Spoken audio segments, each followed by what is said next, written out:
Hello, hello, and welcome back to the Burnt Pancakes podcast. I'm your host, Katie Fensky, reminding moms that everyone burns their first pancake. Today's episode is one I know so many of you are going to find incredibly helpful. Whether you have a teen who's starting to think about college or just wondering how in the world families are supposed to afford higher education these days, my guest has all the answers. I'm sitting down with Shellee Howard, founder and CEO of College Ready. Shellee is a certified independent college strategist, two-time best-selling author, and host of the podcast, Parents, Is Your Teen Ready? College Ready? Over the last 17 years, she's helped more than 3,000 students earn acceptances to top-tier schools, including hundreds to Ivy League, while securing over $40 million in scholarships. Even more impressive is she guided her own kids through the process, with her son graduating from Harvard debt-free and her daughter earning her nursing degree without school loans. But Shellee's story goes beyond admission. After a life-changing trip to Uganda, she launched Empower Education, a nonprofit that is creating opportunities for children who otherwise wouldn't have access to schooling. So today we're talking about what it's really like getting into college without losing your mind or your money. So get ready for practical strategies, some myth busting, and plenty of college encouragement. Shellee, welcome to the podcast. Thank you so much for having me. I appreciate it. Well, I am very excited to jump right into this because this is on my mind a lot, college. So before you start telling us what you do, just give us a little intro about where you're from and how many kids you have. So, I actually am 5 generations from Southern California. I'm one of the Wow. few. My kids are now 6 generations because they live in Orange County, California as well. And I grew up in Laguna Beach, went to Laguna Beach High School, really small coastal college, and my graduating class was 200 Oh students. my goodness. And it was a public school, so it was really so unique. We used to go down to the beach and play sand volleyball during lunch. But I share that because of what I do. It made a big impact. I was the first to go to college on both sides of my family, and I never started thinking about it until my senior year. And I remember going home to my parents and saying, "Hey, what do you think about this college thing?" And one said, yes, for sure, do it. And the other said, no, go get a job. So I had a house divided. Small little high school had one college counselor for all of us. And she just said, it's up to you. So I really had such little guidance that I believe when my kids started going through this process, it became very passionate for me because I didn't want to mess it up.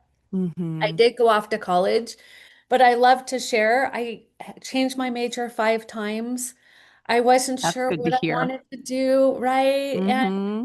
I love to share my story because it relates to why I do what I do. I am now a mother of 4 young adults. So my oldest, he was the reason why College Ready was started. He came home in middle school and said, Mom, I know exactly what I want to do and where I want to go to college. And I'm like, wait, you've heard my story, right? And he's like, I know, Mom, I know. I said, okay, so what happened at school today and where do you want to go? And he very simply stated, I want to be a brain surgeon and I want to go to an Ivy League school. And I'm thinking to myself, we don't have any doctors in our family. I was the first to go to college. Like, this seems like a massive leap. Hmm. And I said, where's this coming from? And he goes, Mom, you said community service is one of the most important things we can do in our life. So I had a mommy moment where I'm like, okay, I did my job. Okay, I'm good. And then reality hit of how am I going to help this young man get what he wants? Yes. So he was my firstborn. He's now 31. He is an orthopedic surgeon. So Wow. he stuck to his the Wow. whole time. He knew he stuck with it. Happy to share the story if that's of any interest to anyone. Number two, 4 years younger, she says, I don't want to go to Harvard. I think that would be awful fit for me. I want to go to University of Alabama. And I'm like, what is wrong with California? Right? How about there's plenty of colleges right here near us? And I'm like, does nobody want to live by me? Was I that bad of a mom? So now I'm on the flip side going, oh, I failed, right? And she goes, Mom, the football, the sorority life. It is Like fun. It's fun. I want the whole experience. And I'm thinking, so she wants to go for the social fit. He wanted to go for the academic fit. Hmm. Child number three, he is my stepson. And while I was helping raise him, he wasn't sure what he wanted to do. He loved being a lifeguard. He loved helping people, but he wasn't sure if that's what his career was going to be. And so he said, I'm not ready to make a big commitment. I'm going to go to a state school. So my first student who stayed in California, he went to San Francisco State and he had a great experience. Here's the interesting part. Child four, my youngest, she just graduated from college this past summer. She said, well, he went to Harvard, she went to Alabama, he went to San Francisco State. I don't even really like school, so I just want to travel. And I said, wow, that's great. How are you going to afford that? And she said, well, can I use my college fund? And I'm like, that's not how this Yep. works. Yeah. And so we compromised. She ended up going to a university in the Czech Republic of Prague.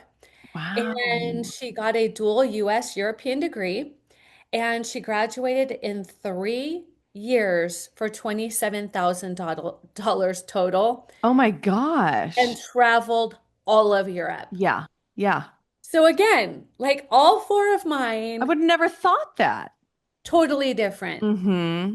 And that's the beauty of what I get to do is I get to talk to teenagers and figure out what do they want? What is their drive, their motivation, how we're going to get them there? Because even though it's called college ready, it's really life ready. Hmm. College is a stepping stone to their future.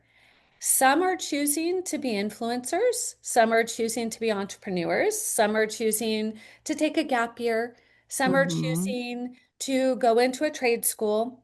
The beauty of what I get to do is just helping them figure out who they are, what matters to them, and what can I do with it. And that's why I love to start families' minds thinking instead of just going to a college with a name. Think about reverse engineer it and think about how can I help my child be the very best they can be set up for the life they want.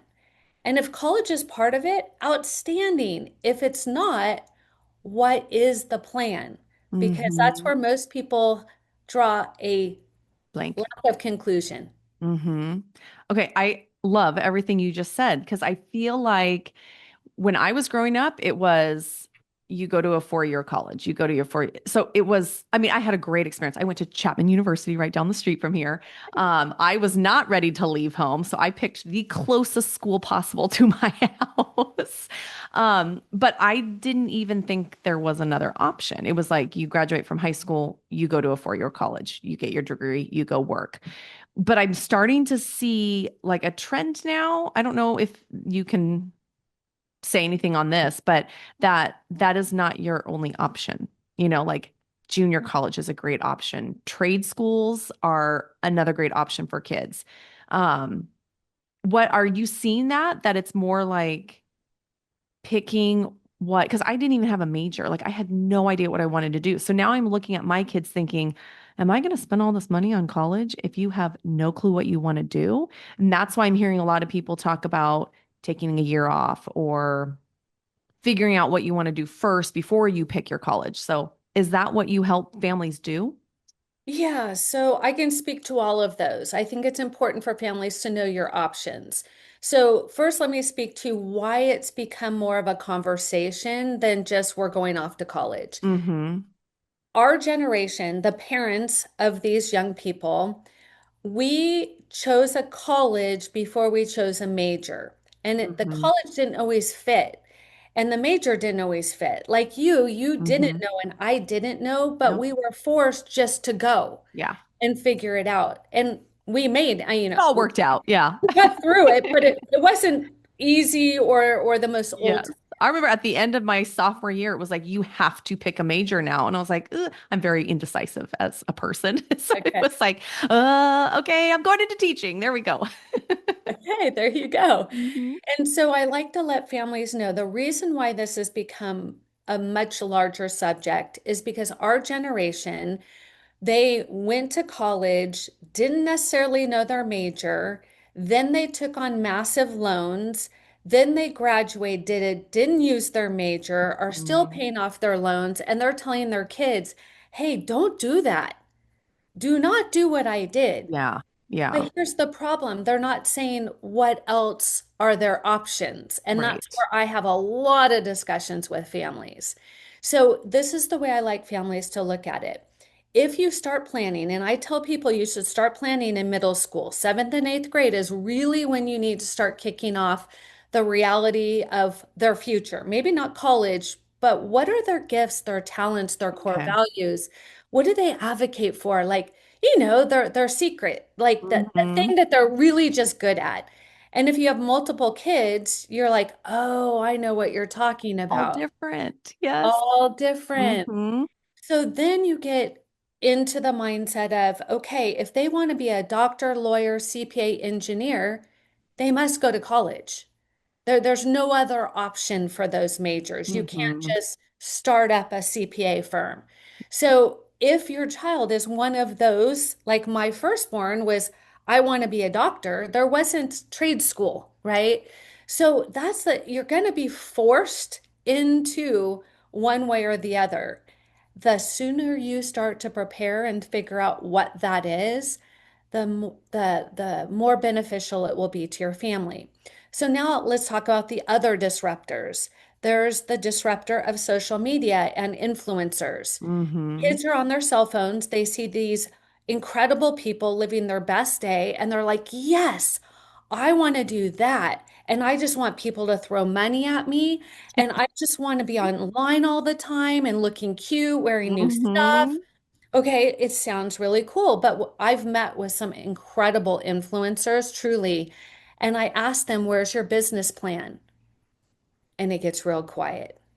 There's no business plan. They don't know how to monetize. They don't know how to invest. They don't know how to save. They don't know how to, they only know this one thing. And as you know, as social media changes, their job will be gone Yeah. because Yeah. AI will be the new influencer. Hmm. So we have to protect our children from what they don't understand. Then we get into the kids who think, well, I don't know what I want to do, so I'm just going to go to community college. And again, nothing wrong with it. My job is just to truly give information. If you want to go to a community college in a place like Nebraska, Ohio, you know, rural places, you'll get out in 2 years. You'll have a great transfer plan. But if you happen to live in California, it can be incredibly difficult to navigate. The reason being is our California state schools are now capping the units at 16 units a semester, which means you Oh. cannot graduate in 4 years, which means they're now going into community college and they are grabbing every class they could get in order to graduate on time. They're taking winter school and summer school, so they're going Mhm. all year round. Now, that means that the community college kids who don't know what they want or where they're going are being put second to these kids who are mega focused, determined to get speech 101 because they can't Mhm. go any further. And now they can't get classes. Then they go and they just take random classes because their parents say, well, if you want to live in our house, you must Can't go be to in school. school. And so Hmm. they're just grabbing whatever. Here's the problem. Not every class transfers. Oh So now they're gosh. taking all of this wasted class, all of this wasted time, doing absolutely wasted energy, and it's not getting them any closer to Mm. transferring. So it could be a devastating position. And so I like families just to know, does your child want to go to school for 2 years, 4 years, 8 years? What does that look like? Because time is also money, Hmm. right? You have opportunity costs. You have less retirement, you have less opportunity to Social Security, you have all of these things that nobody's talking about. So then we get into, okay, Shellee, I understand what you're saying. Let's talk about the 4-year university. And this is a brilliant place to be because the sooner your child knows who they are, where they want to go, what they advocate for, as soon as they know a little bit about themselves, they will know their major. They will know the best college. They will know the career they want. That's where we start in our program because we believe that every child should know that way before they pick what their future looks like. Do you have advice on how to get kids to figure out what they are interested in, especially kids who are like, I don't love school, but like, how do you figure out what lights them up? I love that question. Community service is outstanding way for them to test.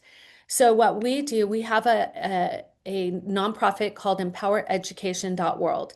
I'll share the link with your listeners. It's open to any middle or high school student, and there's Oh, no wow. charge for it. We do it online. We've built a school in Uganda. We've built an orphanage in Oaxaca, and now we've helped build a playground in Ecuador. Because here's what we need students to know. Do I like people or not? That's kind of important. Do I Mm, want to work outside? Do I want to work in a cubicle? Do I want to lead? Do I want to follow? Do I want hmm. to work every single day and punch a time card? Or do I want a very flowing entrepreneurial type position? Is money and security important, or do I live on the high wire? So while they're serving another human being, they're not worried about themselves and they're learning, I don't like babies, they're messy, or the elderly scare me. I'm just making this stuff Yeah, up, yeah. right? Hmm. So it's a great way to help both their community and help figure out those gifts and talents. And I'll give you a little deeper, listeners.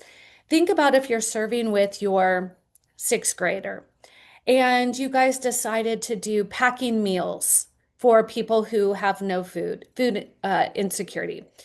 And you're like, it means a lot to me. I think every child should have food. And your child's going, I have food. Why does this matter? Why am I here? This seems so stupid to me. I'm just making this up. But they go with you anyway because they love you and you said you're coming. And then you're doing it. And all of the sudden, they start to understand what they're doing. Then they want to be in charge of the packaging part where they're like, "Hey, I want to run this table. I've got this. You guys do this." And you're like, "Wow, Born Jordan, leader. you're a born leader." And they hear this and they're like, "Wow, I am a good leader. I see myself leading." Do you see where I'm going with Hmm. this? Yeah. You're just helping them to reflect on who they are and what they're really good at. If they start out really quiet, I do community service all the time, like Thanksgiving when you're handing out food, and students may be hiding, kind of like, don't call on me, don't call on me. And then Hmm. you're like, I really need you to do this. And you just turn and give it to them. And then they see the joy of turning over this food to somebody who needs it. And they're just like, oh my gosh, that was so incredible. Can I do it? And all of a sudden, you've given them the gift of helping empower another person. And I hope you're feeling this, moms, because it is the right way to help your child without saying, what do you want to do? And they go, I don't know. They Yeah. shrug and I they're like, I'm love that. sorry, I don't know. Yeah. But it's easy to say, wow, you were really good at wrapping those gifts at the Christmas boutique. You're really good at that. And the organization that you had that table set up, wow, that was amazing. And they're starting to understand I have the gift of organization. And now all of a sudden, what does that mean right now? In sixth grade, it just means I'm starting to see who I am. By seventh and eighth grade, they're starting to organize others. They're starting to lead things that are important to them. So, by serving another person or organization, just be careful. If it's your idea, they're probably not going to want to do it just because it's your idea, Hmm. Yep. right? Yep. So just know, but if you invite their friend and they're doing it with their friend, now you got a 50-50 shot. Hmm. And then if you're doing it as a family and you invite their friend, okay, now they have their whole village. They're Yeah. pretty good, right? So you can see how we can build them up and show them versus ask them. Right. Where's the best place to find volunteer opportunities? Well, the best place is to ask them what they enjoy. So Okay. I'll tell you how I do it. So I play a little game and it's called the $1 million game. And they're like, yeah, I'd like to play the $1 million game. So I recommend sitting around your kitchen table and having the oldest child go first. There's only two rules to the game, I tell them. The first rule is you can't say that is a really stupid idea or roll your eyes. That's rule number one. Rule number two, when they say something, parents, you can't go, "Oh my gosh, not art." You have to be just keep it calm, keep it just I call it poker face, right? We're playing the millionaire game, poker face. That's the only two rules. So the first child I say, if I gave you $1 million cash, and if they're smiling, they're locked You got in. them. Hmm. If they're not, you better raise the ante to 2 million. Just saying. So we're going to stick with 1 million. If I gave you $1 million cash and you had 24 hours to spend it, or you had to give it all back to me, what would you do with it? I've had students tell me, I have no idea. That's the indecisive. They look at their parent like, what do I do with this? Hmm. That is the first warning sign that you need to help them understand financial literacy. When they buy a frozen yogurt, have them take the money and give it so there's an exchange. Otherwise, they're not understanding credit card to or Amazon just shows up at our door, right? So they're missing that link between the transaction. If they say, well, Shellee, first thing I do is I buy a yacht, then I buy an airplane, and then I would take all my friends around the world for a year. And then you're like, okay, we need to help you understand what $1 million can get you, right? That's again financial Hmm. literacy, but it's a great place to be as a family. Then you'll have a child. I've had two who say, well, first I'd find a fixer-upper house. I'd fix it up and then I'd sell it and I'd buy two fixer-upper houses. And I'm like, what do your parents do for a living? Oh, they flip Oh, houses. okay, there you go. So parents, they are watching, they are listening to everything you say, good and bad, about your career. Hmm. So again, they're picking up on it. So that first child maybe is somewhat financially literate, and they say, well, first thing that I would do is I'd buy some new shoes. Like I have my eye set on these new shoes. I really want these. You're like, how much do these cost? And you write that number down and you're like, okay, what else? Well, I'd pay my mom and dad's bills. Okay, great. How much would that cost? And you write that down. And the whole time you're helping them see where they're at in the $1 million range. What they're telling you is what they value. Mm. They're concerned about their parents paying their bills. They're concerned about fashion. They're concerned about these are things that are meaningful to them because they're going to use their own money. Right? Parents, you Hmm. know, your money is easily spent. Their Yes. money, Yep. not Yep. so much. So the things they would spend this $1 million on, that's where you serve in your community. So if they say, I would give it to my grandparents, I love my grandparents. Okay, how do we connect grandparents or that age group to a service project? Once you get there, you can Google it all day long, but getting there, that's the hard part, Hmm. right? And so I spend several meetings on this, so several hours. So parents, I promise you, if it's like one conversation, you're going to have to dig deeper than that and make sure it's not a yes or no question. You need them to, instead of saying yes or no, so what do you think about? How do you feel about? Can you tell me more?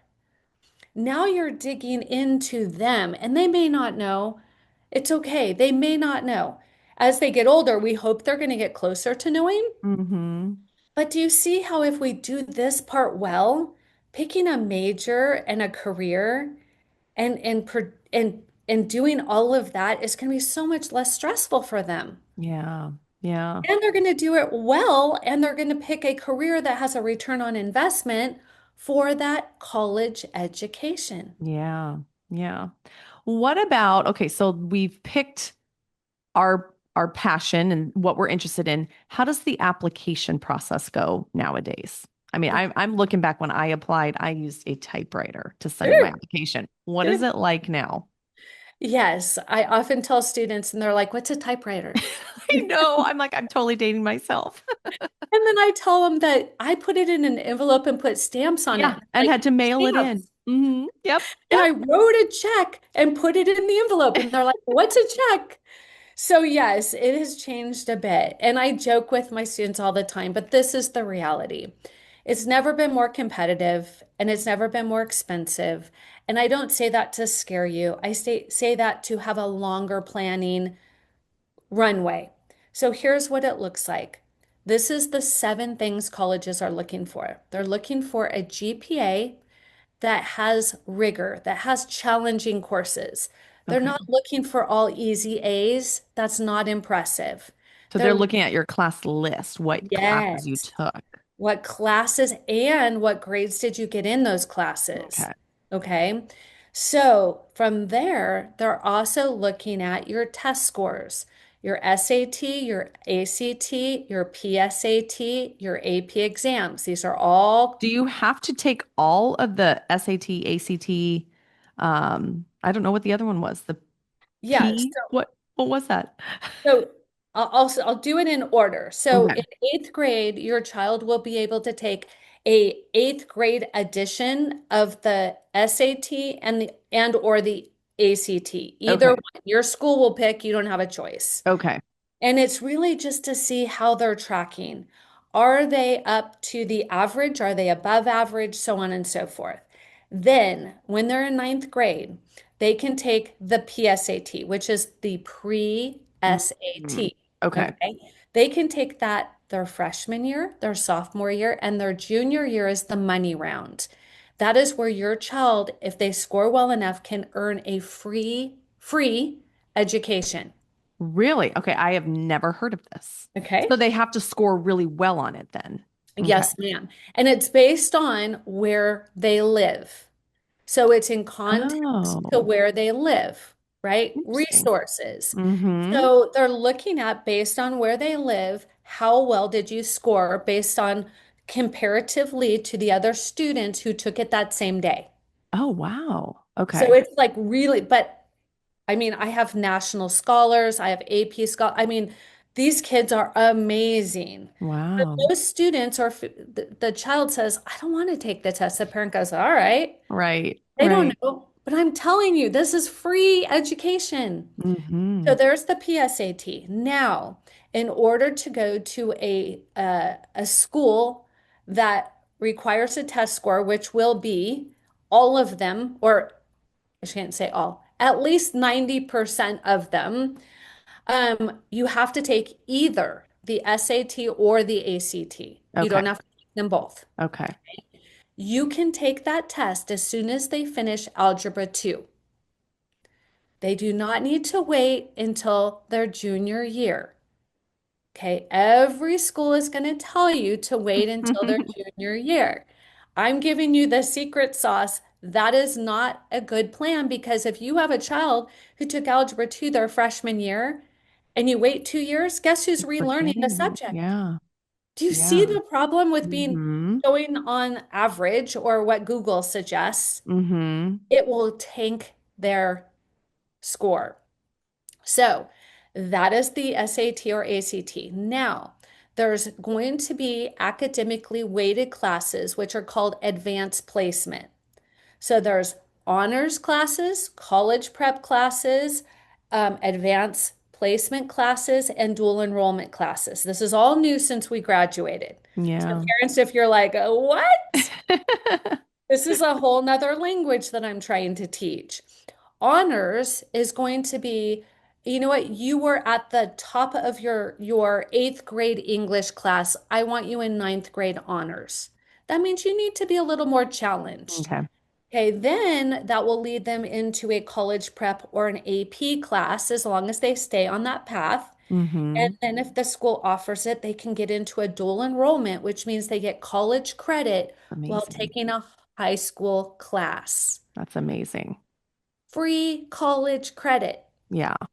And then you graduate already ahead in college. And you don't have to spend hundreds of dollars on each credit. And that will transfer to any college? Most Okay. colleges. The Ivy Leagues, they every student has those, so they're not wowed by it, Got it. but Okay. most colleges are they will look at it as you don't have to take English 101 because you already got an A in AP Lang or AP Lit. Okay. Okay. Okay. So they're like, you've already mastered it. We're not going to make you do it again. Now, some schools, it is a business, and they could say, wow, you're going to do really well this time because we want your money. Yeah. So Yeah. it's not a guarantee at every school, but there's a lot of them out there that are taking it.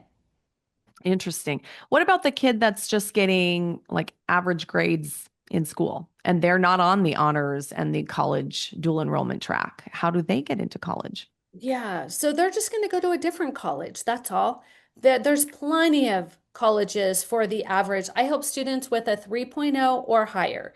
If they have under a 3.0, they are probably on a different track. Either they haven't figured out how to test well, they haven't figured out why it's important to get good grades. Mm-hmm. Maybe they need an IEP that they need more time on the test. Maybe they are a very active physical child and they really don't see the value of sitting still. And parents, you may be thinking child one, child two, child three, right? Like it Mm-hmm. goes through our mind. And they all need a different path. But every child who wants to go to college can go to college Okay. if they try. If they are resistant and sabotage it, there's nothing you can do as a Yeah. parent. Yeah. You Not can their want it not all their day long. path. Yeah. Not their path. They may be the best trades. I always use the example. I have a nephew, and he was on that path. I mean, when he graduated from high school, we celebrated. Like we were all holding our breath. He just didn't like it. Mm-hmm. And so we knew he was a very hands-on young man, and his dream was to build engines for race cars. He wasn't the engineer who was going to design it. He was the Mm-hmm. hands-on guy. He went to welding school and now he does all the welding for all the race cars. Followed his dream. Yeah. And what a great thing that his parents recognized that and Yes. didn't try and fit him into the other mold. Right. Yeah. So I met with him early on, and that's what I'm saying. Even though it's called college ready, it's really Mm-hmm. life ready. And I told his parents early on, I said, listen, he's self-sabotaging. He is the smartest young man. Like he Mm-hmm. could sell snow to an Eskimo. He's so good and he's such a people person, but he didn't want to be there and he didn't want to Mm-hmm. sit still. Yeah. So I told him, I go, he is self-sabotaging. If you tell him he can go to trade school and doesn't have to go to college, he graduated high school. Right. But he's Right. just like, I'm not playing the game. He just dug in and he's like, I'm not going to do it.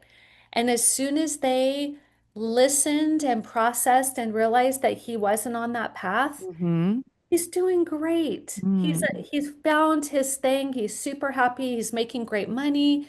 And that's what I love to share with parents. Yeah. The parents who have an athlete. I was a scholar athlete and both of my oldest two are. Here's the thing. If you are chasing around and paying for every private coach and every club team and you're spending your whole life doing it, thinking they're getting a scholarship, you have a 2% chance. That's like reality check right there. All of us played sports. We're like, my kid's going pro. Right? Yep. Yep. And so hockey 2% chance players of getting a scholarship or playing in college. Getting a getting a scholarship. scholarship. Okay. Yes. So that means the money. Mm-hmm. So if they are a D1, right, there's going to be some money. If they're a D2, D3, there's no money. Mm-mm. If it's a money generating sport, football and basketball for men, hopefully someday Yeah. women, Yeah. Yeah. money generating sport, bring in, show me the money. Yeah. That's where the money goes. If you are doing bowling, there's probably not a scholarship, except if it's private or independent. So just know, I mean, we have ice skaters, we have gymnasts, we help students get into every equestrian, everything, but they're not getting a full ride like parents think Yeah. Yeah. is their future. Hope and pray for. And if they're not going to go pro, maybe they're too small for their sport, right? Mm-hmm. Use it as a advantage as a scholar athlete. They Mm-hmm. both are academically gifted and athletically gifted. Now they're coming to a college with two gifts, right? So that helps the application process. Yes. Are there other things I keep thinking of all these questions I need to ask you. In the application process, I remember having to write an essay, put your volunteer work. Are there things that colleges are looking for Yeah. that could help out? Right. So after testing, now we get into community service. After community service, oh, here's the thing. Parents, they do not want them to sign up, show up, check the box, and leave. Got it. If they are tutoring someone, every child I've ever met can tutor someone. It's not, whoa, we need Johnny, he tutors, right? So just be careful. If it's, handing out water at Race for the Cure, that's great. But if they don't want to hand out water and they don't like running, Mm-hmm. don't make them do it. So Yeah. be mindful that it's not just sign up, show up, check a box. Okay. Okay, super important. What are they looking for? They're looking for what are they passionate about? Remember, I started the conversation there. What are they doing that they love? Here's the essay. Tell me about a time you did something for somebody that did not benefit yourself. Mm. That's it. Are they like, will they have a prompt? Yes, that Okay. is the prompt. Okay. That is one of 8 prompts that they could answer. Okay. So So every prompts. school could have a different prompt, or is it pretty standard theme? So the Common App has their prompts, the Coalition app has their prompts, the UC app has their Mm. prompts. So they're kind of grouped, if you will. They're not Okay. every single one, but there's private applications. So it's not the most important thing is if your child is doing well academically, well socially, doing extracurriculars, leading with their passion, as long as they're not at home on the game thing or playing games on their computer or social media, they're going to have plenty to write about. But what is it going to tell colleges about them? That's the essay. How do you stand Remember, out? the application is what's your GPA? What's your test score? What's your service hours? What did you do? The essay is why should I pick you over the same or someone else with the same application Mm. stats? Yeah. So Yeah. now you're taking the what, right? Who you Mm-hmm. are, what matters to you, your gifts, your talents, your core values, and now you're sharing them with what you've been doing. That's the secret sauce of the application. Got it. I cannot imagine being an admissions person going through all of those. Like, who am I Yeah, letting in? Yeah, that they would be, spend 4 to 6 minutes on each oh application. my goodness. Like, yes, no, yes, here's a pile, maybe. Wow. Wow. So you have to just really impress them from the start. Like, boom. Right. Some schools have a minimum GPA requirement. Mm, Some schools have a minimum test score. Some okay. schools have a minimum of service hours. And Some you'll know that before you apply. So, like, if you know your GPA is not that one, I don't need to apply. we call them reach, comfort, and safety. Okay. Is your GPA is not there, but you have other great stuff. You're an Mm-hmm. athlete, or you're, first chair in band, or you're the star performer on stage, or you've got something else they want, right? So Okay. GPA might not get you in, but they may be like, oh, We'll maybe. fudge on this one. Yeah. And so you can't, I mean, you can, but I always tell students, dream a little. You never know. And that's how my son got into Harvard. Wow. It truly is. He said, I'm not applying there. My GPA does not fit. He had a 4.6 out of a 5.0, Oh my gosh. And he didn't right? think he'd get it. And he didn't think he'd get in. It's so competitive. Oh my gosh. And What was so his secret sauce then that you think? leadership. He Okay. was freshman class president, sophomore class vice president, junior class president, and ASB president. Yeah, He that's what was they're the looking for. leader Yeah. among, I mean, that was one of the many Hmm. things. He was a scholar athlete. I took him to Kenya, Africa. We served in the slums of Mathare. Like his That application was, experience. yeah, Yeah. it Yeah. was all in. But he still didn't think he was going to be able to get into his reach school. And so I said, then just do it for me. And so he did. And when he got his acceptance, because he had already accepted to USC because he got a full ride, and I'm thinking, yes, California school, living Nice near and mom. close. Yes. I'm like, I don't even know anybody from that goes to that school, but I know it's an hour away from my house. Yep. Yeah. And then Harvard sent this most beautiful envelope, and he's like, Mom, somebody's messing with me. Oh my He made me gosh. call the school and see if it was real. Oh my gosh. That's how much he didn't believe he could get in. Wow. And then you have the comfort schools. That is the GPA matches, the test score matches. It's still 50-50 shot. They may be looking for an engineer or they may be looking for, a female veterinarian. Like there's so much Hmm. that goes into it. And then there's the safety schools, which I'll are, be yes, okay. I you're can go gonna there. be okay. Yeah. Are there certain majors that are very impacted versus like if you're interested in this major, you'll have a better chance of getting into some schools? For sure. And it is by school. Okay. So each school, it has what they're known for. So Cal Poly San Luis Obispo, if you want to go into engineering, that is your go-to. They will place you in a job, you'll never be without work, right? So if you're going to apply there and your stats are not all that, the chances of you getting in as an engineer are probably pretty low Okay. unless you have something special, right? Hmm. Or you're like, well, I really didn't want engineering. Well, what I really wanted was, math or whatever that is. And oh, well, now we can take a look. Does that fit? Because not every college has every major. Mm. So your child may be thinking, oh, I want to go to UC Santa Barbara. And I ask why, and they're like, have you seen the view from the dorms? I would choose that too. And I'm like, but why do you want to go there? And they go, I just told you. Yeah. Like, well, what about your major? And they're like, oh, I I have to pick that. And so they don't realize that even at the dream schools, they don't have Mm. every major. Right. So we have to help them find the best academic fit, social fit, and financial fit. Last year, our students earned over 10.3 million in My scholarships. gosh. The Wow. money is there. It's just understanding how to play the game. Okay, let's figure out how do we pay for this college then? What are some of the tricks? Because are these mostly from the universities and colleges, or are these private scholarships? So there's three buckets of money. There's the bucket of money that is earned by the student, merit, athletic. The school is going to pay them Okay. for their greatness. Okay.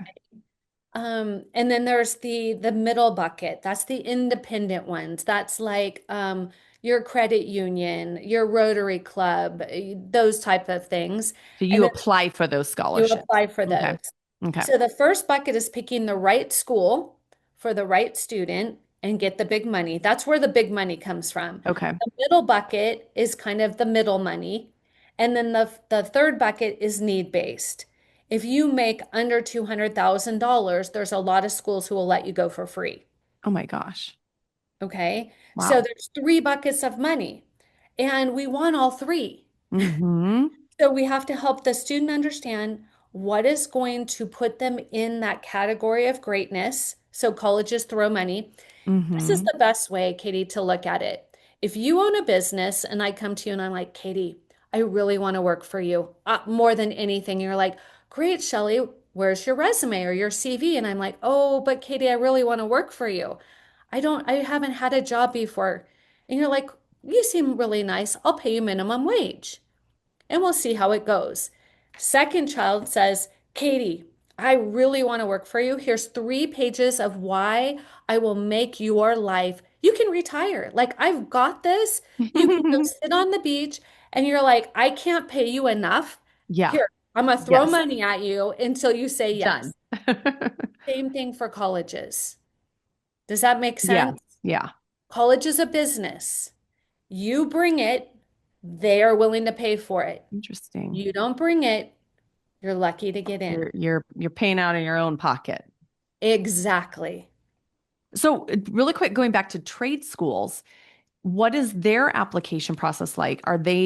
They're not looking necessarily at GPA? Are they looking for experience in the trade? What if you don't have that yet? And Then is you there need money to, for trade schools? How expensive are they? I don't even know. it depends on the trade. So I love this question because many students think, I don't want any more academia. I want to Hmm. build, I just want to put my hands on it. Classroom's not made for me. Yeah. Totally. And I get that. So you're either an entrepreneur because we don't do classroom very well either, or you are somebody who wants to build or take apart something very hands-on. So trade school, they want to see that you have done something to prove that that's what you want to do. I'll use my nephew Okay. again.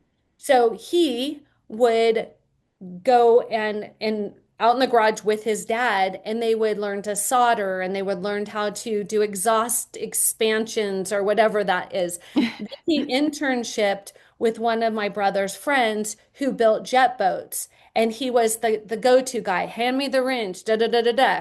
Okay. That's how they were able to get him into that trade school is letters of recommendation and proof. Oh, okay. Okay. And so they're like, yes, you would be a perfect candidate. You're going to be very successful here. Some trade schools can be insanely expensive. Mm, Depends on the trade, okay. right? Because if you're a plumber, it's going to be very different than if you're an electrician.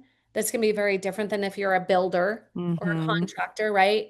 So just thinking, it really then comes down to what is the trade. And then I always like to mention, again, I have no skin in the game. But if you want to go into a trade and you want to be a plumber or an electrician, do you want to do that when you're 50? That's all I want you to think about. Hmm. Or do you want to go and get a business degree at a university and have many other people doing the Do that hands-on work. work? Yeah. Yeah. Again, it's not, there's no judgment there, but I Hmm. like they're not thinking more than a year or two ahead. Right. Right. I want them to think, will your back hurt after 30 years of plumbing? Can you physically do this? Can you physically do the labor? And Hmm. if not, how will you navigate that? If Hmm. you wait until you're an adult and you're in pain, that is not going to be a good path. Right. A little So harder to go back to school at that point and get you. totally, totally. Yeah, physically, mentally, you've been out of the game for a while. Yeah. So that's the important thing about trade school, right? When you think about the length of the career and what that actually means, right? Taking over a family business, are they going to just give it to you and run?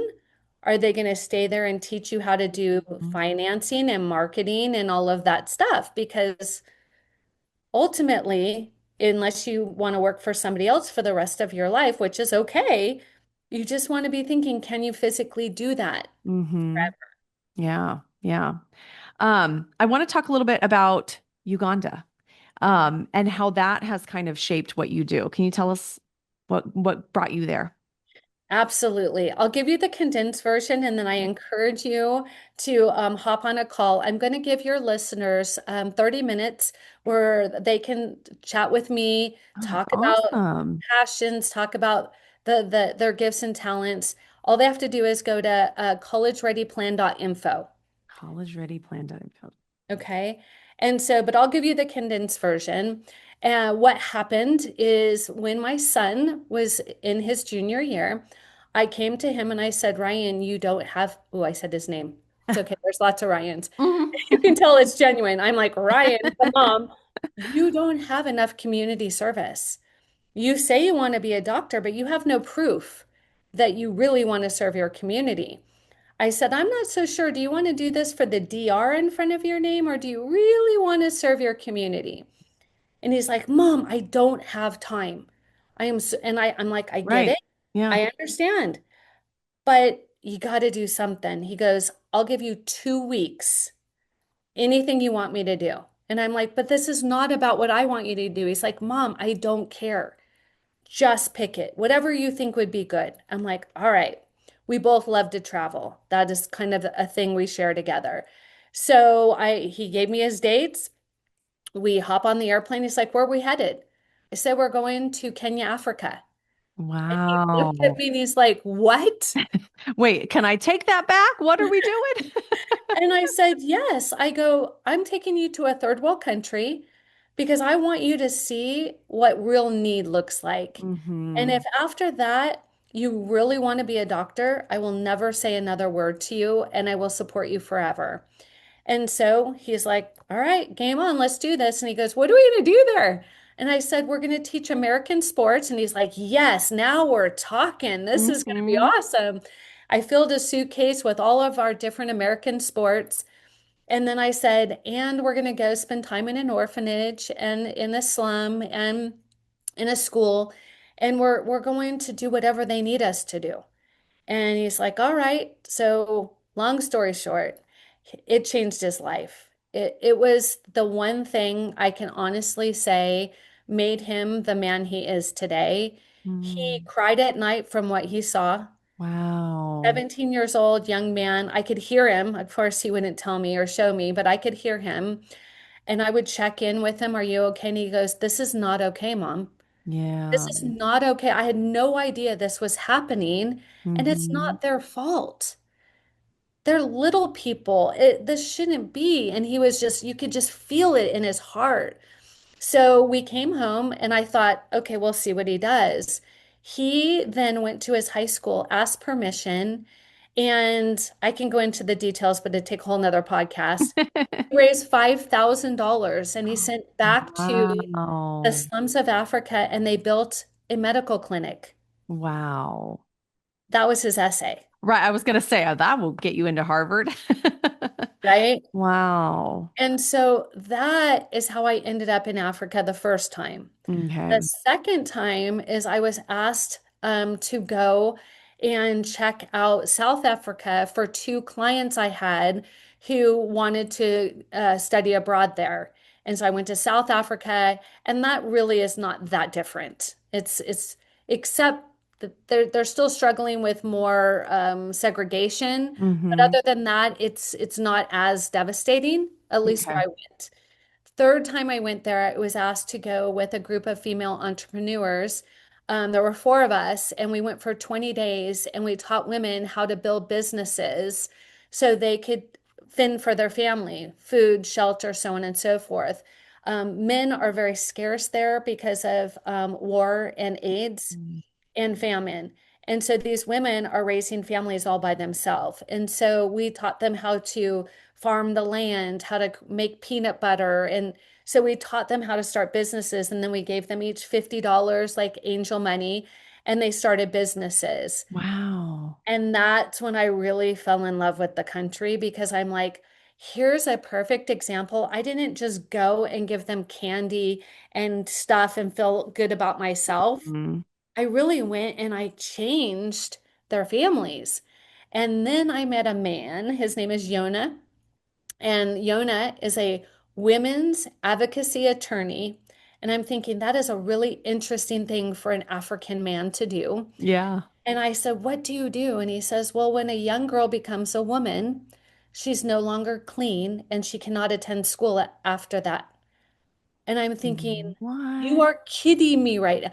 I didn't ask Right. for that. That's number one.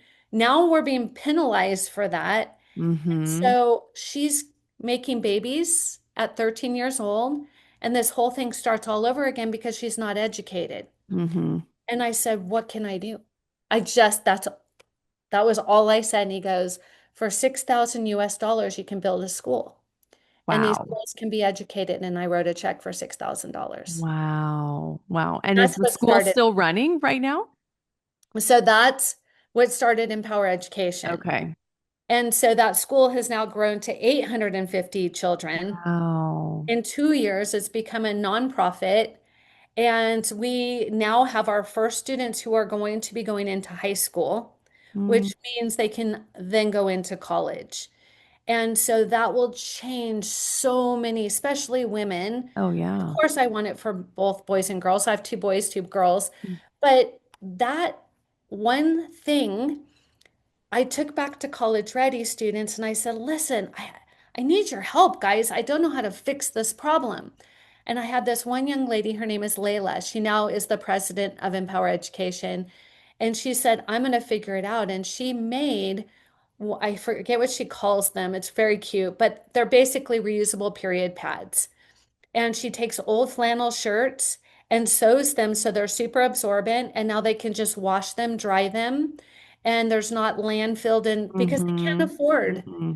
And so now they can go to school Wow. because they're now able to go. Right. God, That, and it just makes you realize like education is we take it for granted that like everyone can go to school here. And I want to tell my kids who complain every day about going to school, there are kids that can't go to school and they want to. yeah. So last year I took my Italian exchange daughter. We met in Africa. She wanted to go because she couldn't figure out what she wanted to major in, what career. She Hmm. was very stuck. And I said, come with me. And so we delivered 5 large suitcases of passion projects from my students. There was art projects, there was science experiments, there was soccer gear. I mean, there was incredible gifts. And absolutely took her to her knees and she's just like, this is not okay. What Hmm. can I do? And so she went back to Italy and she raised $5,000 to get them all school uniforms because in Africa, the government says without a uniform, you cannot attend. Oh my gosh. They have so many silly rules to keep Wow. people from being educated. And so she's like, that is not okay. And she's a little fashionista from Milan. And so she's like, you all are going to have some great You're looking gonna have the uniforms. best uniforms you can get. Oh, how sweet. And so she got them uniforms. And so it just takes one teenager who's on fire for something. For Mm-hmm. me, it was all about feeding. While we were there, these kids walk 3 hours to school and 3 hours home, Gosh, and they get one meal, a cup of porridge at school. That's all they get all day. all day. Wow. And think about it. If your child misses snack, how Oh grumpy. gosh. My kids don't know what it's like to be hungry. They don't. Totally. And Mm-hmm. these kids, they're sitting like 60 people to a classroom, shoulder to shoulder, just so happy to be there, Oh my just gosh. absorbing, and they're starving. And so the first thing I did after the school was built is we planted a garden. And then we just gave them goats and chickens. So we're teaching them how to provide for the children. Mm-hmm. So when they go home, they can sleep and they're not starving. Yeah, So that's what Empower Education does. And all your listeners, I encourage them to go to empowereducation.world. And if they're interested, just click the button and you'll be invited. We meet every Sunday from 5 to 6 p.m. Pacific Standard Time. that is awesome. I'm gonna need to get all of these links from you. Make sure I put For them sure. all in the show notes. I love it. For sure. This is just so inspiring. Not only just how to get kids ready for college, but just the importance of education and why we should feel very lucky that we have that. So, before we wrap up, is there any like last words of advice or wisdom to share with parents? The most important thing, it's nothing like it used to be. And the longer you wait, the more stress, more financial burden it's going to be. So everybody wants to know when is the best time to start? Today. Mm, Wherever you're at in the process, if you're if you have a child and you're with them, put your phone away or put it inside of a book. They need to see you as the role model instead of always on the phone, Mm. right? They need to see your love of learning. Pick up a book, pick up a magazine. I used to do bath time where I'd have a magazine and I'd have my cell phone in the magazine and I would just thumb through it. And my son is a massive reader because of it, because he's like, I want to be like mom, I want to read. Mhm. So think about every stage sets up for the next stage. We started helping students in middle school because we found that most families were not using colleges start counting the day your child promotes from eighth grade. So the Oh, summer wow. between eighth grade and ninth grade is the most underutilized Oh, summer. wow. Yeah. Everybody doesn't use it. Our students get a good 3 months jump on every other student. So Mm. again, I could go on all day, but I just want families to know if you just pretend it's not going to happen, it's going to be painful. And then you and your child are not going to want to spend Thanksgiving together because they don't like you. Yeah. And we don't want that to happen. Don't want that to happen. We want No. your kids to come home from college and be excited to tell Yes. stories Yes. or I whatever love it. that is. Yeah. Oh my gosh. I love all this advice. Thank you so much for coming on. I will make sure to put all of those links in the show notes so we can all reach out to you. Excellent. Thank you so much for having me on the show. Wow, what an inspiration and practical conversation with Shellee. I love how she was able to break down college admission process into strategies that actually make sense, while also reminding us that education isn't just about test scores and applications. It's about creating opportunities and changing lives, both here and around the world. If you want to connect with Shellee, make sure to check out her podcast, Parents Is Your Teen College Ready? And I'll make sure to include the link in my show notes. And if this episode gave you hope and eased some of the college stress that you might be feeling, I'd love for you to share this with other parents who need to hear it. And until next week's conversation, I want to remind you that everyone burns their first pancake, so just keep flipping.